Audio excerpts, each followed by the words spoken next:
Assalamualaikum warahmatullahi wabarakatuh.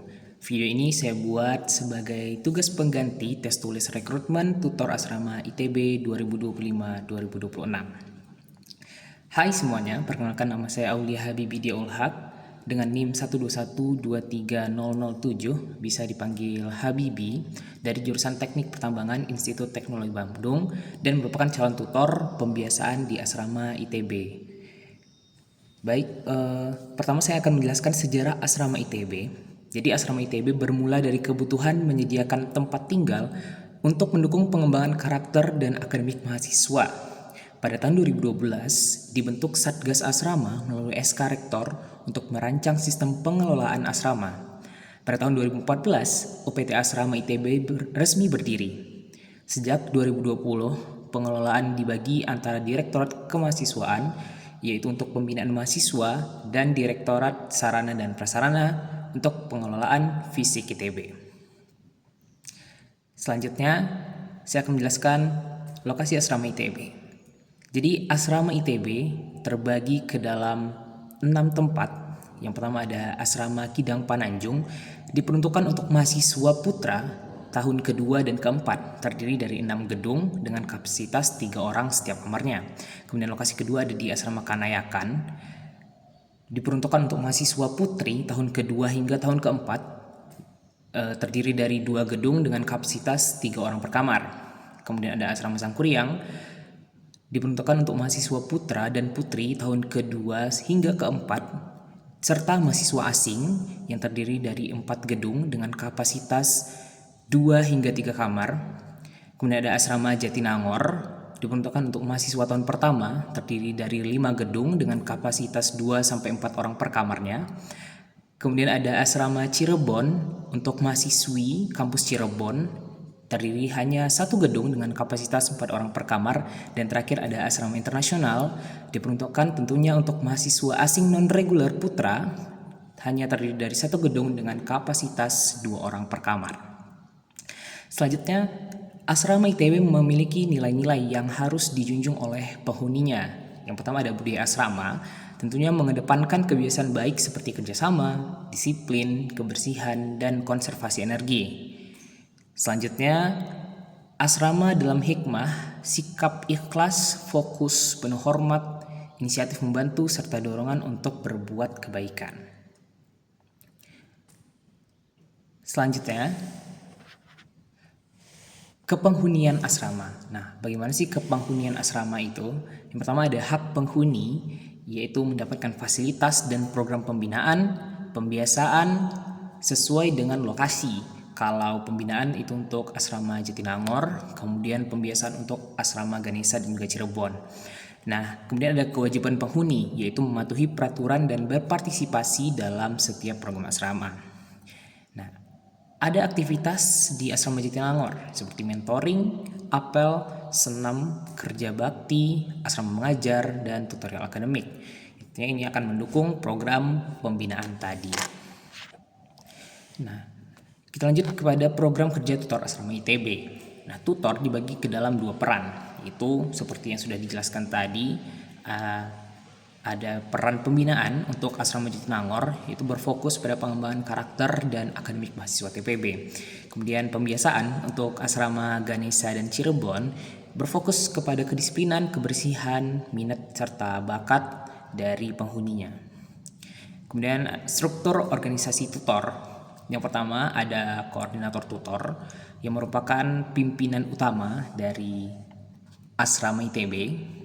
Kemudian ada sekretaris jenderal, berfungsi sebagai pengatur administrasi, keuangan, dan rumah tangga. Kemudian ada bidang pembinaan, tugasnya yaitu melakukan mentoring, memfasilitasi terkait akademik, dan juga K2L. Kemudian ada bidang SDA, fungsinya itu ada kaderisasi dan pengembangan tutor. Ada bidang media dan relasi untuk branding, komunikasi, hubungan eksternal, dan divisi minat dan bakat khusus di Ganesha dan Cirebon itu untuk mendukung kegiatan non-akademik penghuni. Nah, kemudian saya akan menjawab studi kasus yang telah diberikan. Terdapat 5 pertanyaan. Nah, mungkin untuk pertanyaan pertama itu terkait bagaimana cara menangani bentrokan jadwal kegiatan non-akademik dan juga kegiatan tutor. Nah, tentunya saya sebagai mahasiswa aktif, manajemen waktu itu adalah kunci. Jika terjadi bentrokan jadwal, tentunya pertama saya akan melakukan prioritas berbasis komitmen awal dan urgensi kegiatan. Bila kegiatan tutor merupakan kegiatan terpusat atau memerlukan kehadiran penuh seperti apel atau pembinaan terpusat, maka itu menjadi prioritas utama. Nah, kemudian selain itu, komunikasi proaktif diperlukan.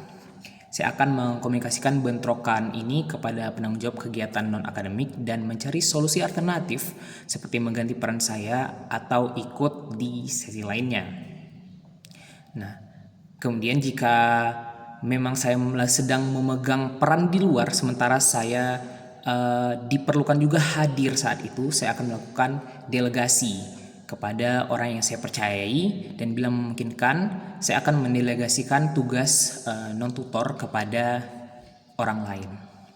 Nah, jadi intinya di sini komitmen saya sebagai calon tutor asrama ITB, saya akan selalu memastikan kehadiran dan kontribusi aktif tanpa meninggalkan tanggung jawab lainnya secara sembrono. Nah, kemudian jawaban untuk studi kasus kedua yaitu bagaimana cara mengajak penghuni untuk hadir dalam kegiatan asrama. Ya, tentu memang partisipasi penghuni dalam kegiatan asrama masih bisa dibilang mengkhawatirkan ya. Jadi menurut saya yang akan saya lakukan untuk meningkatkan partisipasi penghuni yaitu pertama membangun relasi personal terlebih dahulu. Ya, tentunya penghuni lebih mudah ikut kegiatan jika sudah merasa dekat dengan tutornya. Nah, kemudian yang kedua, membuat kegiatan yang relevan dan menyenangkan, yaitu dengan mengikutsertakan mereka dalam perencanaan kegiatan, bisa dari membuat form analisis kondisi, kemudian setelah mereka memiliki ketertarikan yang sama dengan acara yang kita buat, maka mereka akan tertarik untuk hadir. Kemudian akan memberikan reminder yang konsisten dan kreatif menggunakan media sosial atau poster atau pengumuman langsung. Nah, sehingga mereka itu lebih tertarik. Kemudian untuk yang enggan hadir, saya akan melakukan pendekatan persuasif dan humanis terlebih dahulu dan menanyakan hambatan mereka secara langsung. Dan terakhir, bisa juga dibuat sistem penghargaan dan konsekuensi. Reward and punishment. Misalnya bagi penghuni yang aktif bisa diberikan reward dan bagi yang kurang aktif bisa kita berikan punishment seperti membersihkan asrama atau lingkungan sekitarnya. Jadi di sini intinya pendekatan saya fokus pada komunikasi dan membangun rasa memiliki terhadap penghuni asrama terlebih dahulu sehingga mereka merasa terpanggil untuk mengikuti kegiatan berasrama. Nah, kemudian jawaban untuk pertanyaan ketiga yaitu evaluasi terhadap kegiatan asrama.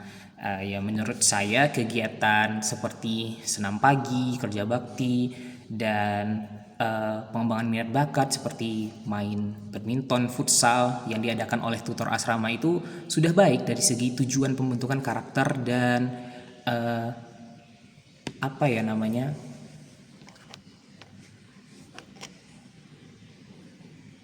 dari segi pembentukan karakter dan juga rasa kekeluargaan. Namun ada beberapa hal yang bisa dievaluasi, yaitu kegiatan tuh masih bersifat up and down, kadang belum terlalu menyasar kepada kebutuhan penghuni.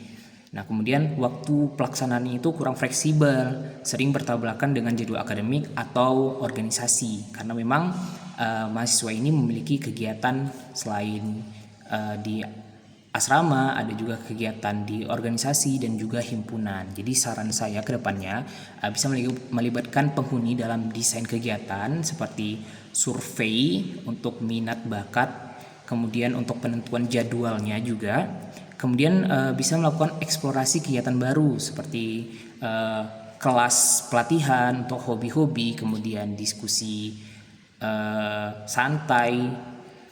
Tidak hanya terbatas dengan membuat kegiatan-kegiatan yang familiar terkait minat dan bakat itu sendiri. Tujuannya itu dengan menyesuaikan bentuk dan waktu, partisipasi bisa meningkat tanpa mengurangi nilai-nilai pembiasaan tadi. Nah, kemudian jawaban saya untuk studi kasus nomor 4 intinya tentang menghadapi penghuni gelap ya. Sebagai tutor, saya akan bersikap tegas namun akan komunikatif, di mana pertama itu saya akan mengkonfirmasi kebenaran laporan secara objektif. Jika kita menerima laporan ada penghuni gelap, saya akan memastikannya terlebih dahulu dan akan melakukan pendekatan serta klarifikasi kepada penghuni yang membawa penghuni gelap tadi. Dan jika memang benar terbukti penghuni tersebut membawa penghuni gelap, nah saya akan memberikan edukasi terkait aturan dan juga konsekuensi dari tinggal di asrama. Nah, kemudian saya juga akan melaporkan kepada pengelola atau koordinator asrama jika kejadian berulang.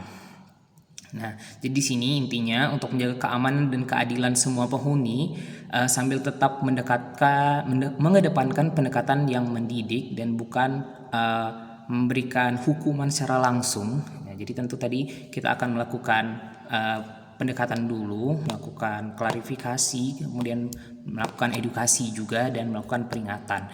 Nah, jika kejadiannya berulang baru akan kita laporkan kepada koordinator asrama dan juga satpam barangkali seperti itu.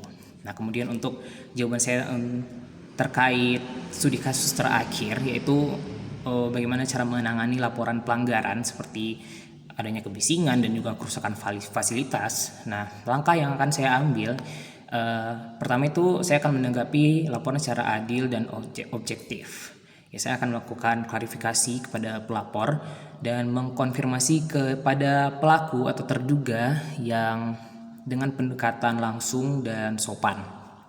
Nah, kemudian saya akan memberikan peringatan lisan dan juga edukasi. Kemudian akan menjelaskan pentingnya menjaga ketenangan di malam hari karena asrama ini mempunyai jam malam, dan juga pentingnya menjaga fasilitas bersama yang ada di asrama.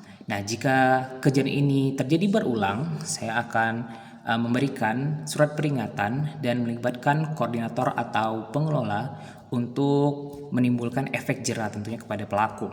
Nah, tujuannya itu untuk memberikan konsekuensi yang edukatif, seperti bisa dengan melakukan kerja bakti, membersihkan lingkungan asrama. Tujuannya tidak hanya sekedar memberikan hukuman saja, tapi menumbuhkan rasa tanggung jawab juga terhadap kebersihan lingkungan. Jadi bukan hanya sekedar tidak melakukan kebisingan hanya karena takut akan aturan, seperti itulah kira-kira. Nah, saya percaya penanganan masalah yang adil dan mendidik itu bisa menciptakan lingkungan asrama yang nyaman dan juga kondusif. Nah, mungkin sekian video yang saya buat sebagai tugas pengganti tes tulis rekrutmen tutor asrama ITB tahun 2025-2026. Asrama ITB, dari asrama untuk Indonesia. Wassalamualaikum warahmatullahi wabarakatuh.